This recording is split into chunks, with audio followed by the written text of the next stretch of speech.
В отдаленном городке, утонувшем во времени 1930 года, существовало странное фото, пожелтевшее от времени и покрытое мелкими трещинами. На нем 5 детей стояли в ряд, глядя в объектив с беззаботными, наивными улыбками. Самая младшая девочка с бантами, затем 2 мальчиков, еще 1 девочка. И замыкал цепочку самый старший ребенок-подросток с серьезным взглядом. На первый взгляд обыденный снимок, таких тысячи, но этот таил в себе ужас, который начал медленно расползаться по городу. Прошло всего несколько дней после того, как фотография была сделана, когда начались события, которые навсегда изменили жизнь жителей. Один за другим, с промежутком ровно в 1 месяц, дети начали умирать. И не просто умирать, они уходили из жизни в том порядке, в котором стояли на злополучной фотографии. Страх проник в каждый дом.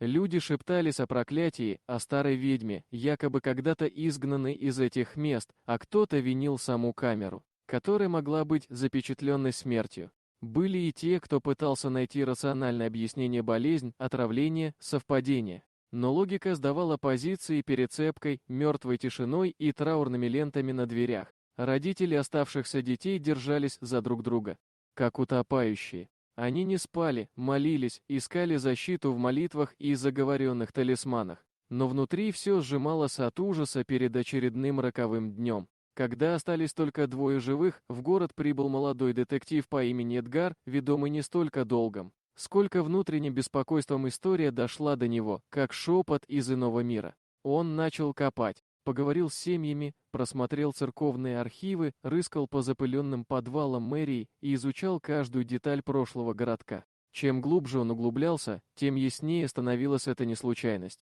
В далеком прошлом произошло предательство, которое не получило искупления. История о несправедливости, заглушенной молчанием, но не забытой. Дети оказались не жертвами. Случайности они стали последним звеном в старой цепочке вины. Разгадав эту тайну и раскрыв имена виновных, Эдгар сумел остановить цикл смерти, прежде чем погиб последний ребенок. Тайна была раскрыта, дух мести успокоен. Финалом стала тихая церемония у нового памятника, поставленного на месте, где нашли последнюю жертву. Сквозь витражи старой часовни пробивался мягкий свет, ложась на надгробие 5 детей, словно отпуская их навсегда. Город, много лет сдерживаемый страхом, наконец обрел покой. Память о детях осталась как напоминание о силе правды, цене молчания и том, что прошлое не умирает, пока его не назовут по имени. Дорогие друзья, если вам понравилось видео, поставьте лайк, а также подписывайтесь на канал, где найдете еще много интересного.